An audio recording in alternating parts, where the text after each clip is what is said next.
चला मंडळी, आज बनवूयात संक्रांतीसाठी तिळाचे लाडू। हे लाडू एकदम खुसखुशीत नाही होणार कारण मी इथे चिकीचा गुळ वापरलाय। ज्यांना दाताखाली चावताना थोडेसे लाडू चिवट आवडतात त्यांनी चिकीचा गुळ वापरायचा आणि ज्यांना एकदम खुसखुशीत आवडतात त्यांनी साधा गुळ वापरायचा।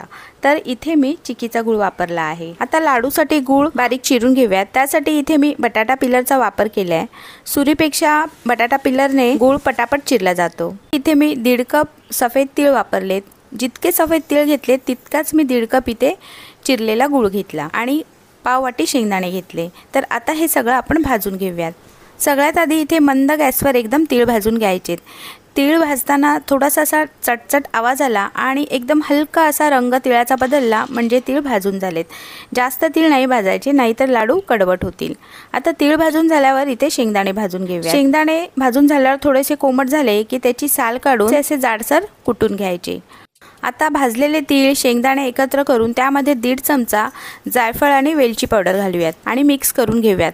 म्हणजे गुळाच्या पाकामध्ये हे एकत्र टाकलं की पटपट मिक्स करता येतं। आता पॅन मध्ये 2 चमचे साजूक तूप घेऊयात। त्यामध्ये बारीक चिरलेला गुळ घालूयात। गुळ थोडासा मेल्ट व्हायला लागला का त्यामध्ये 1.5 ते 2 चमचे पाणी घालायचं। आता गुळाचा पाक तयार करूयात। गुळाचा पाक तयार करताना थोडासा असा फेस यायला लागला म्हणजे गुळाचा पाक तयार व्हायला सुरुवात झालेली आहे। आता आपण गुळाचा पाक चेक करताना थोडंसं पाणी घ्यायचं, त्यामध्ये थोडेसे थेंब पाकाचे टाकून बघायचे आणि जर छान अशी मऊ गोळी तयार होत असेल म्हणजे जसा आपल्याला गुळाचा पाक पाहिजे तसा झालेला आहे। गोळी अशी मऊ तयार व्हायला पाहिजे। जर गोळी कडक झाली तर समजायचं की लाडू सुद्धा कडक होतील। तर आता इथे पाक तयार आहे। गॅस बंद करूयात आणि त्यामध्ये तीळ आणि शेंगदाण्याचं मिश्रण घालून पटापट मिक्स करून घ्यायचं। छान असं मिक्स झाल्यानंतर हाताला थोडंसं पाणी लावायचं आणि अगोदर चमच्याने हे मिश्रण घेऊन लाडू वळूयात। थोडंसं मिश्रण कोमट झालं की हाताने जरी हे मिश्रण घेतलं आणि लाडू वळले तरी पटापट होतात।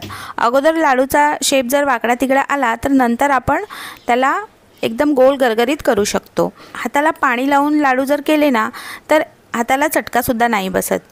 तर अशा रीतीने मी आता हे सगळे लाडू करून घेते।